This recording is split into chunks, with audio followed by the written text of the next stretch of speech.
told to stay at home for 6 weeks after a surge in coronavirus cases. The rules are they can only leave home for work, for food or exercise. The state borders between Victoria and New South Wales have also been closed and are being patrolled by the army. Well, earlier we spoke to our correspondent Shaima Khalil, who told us about the lockdown and how it would be enforced.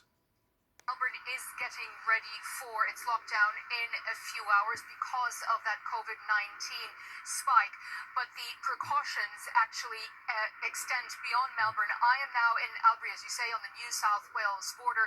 And up until last night, this was actually an open road. Now it is a checkpoint manned by police and military personnel. Overnight, they have been manning this checkpoint and other ones along the border, stopping cars, checking people's permits, making sure that they do have them before they cross from Victoria into the New South Wales border. Now, I say the word border. What it means actually for tens of thousands of people who've been crossing here for years now is essentially driving from one end of a highway or a bridge across the river into another for work, for school, to visit family, for hospital appointments.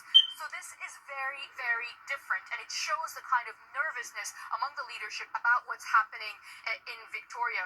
But there's been a great deal of confusion here as to these changes. So, for example, this morning we've seen very, very long queues of cars and massive delays as they've been checking those permits. We've spoken to local business owners who said their staff work on the other side of the border in Victoria and they couldn't cross to New South Wales, which means that there is uncertainty about what that means for local businesses here.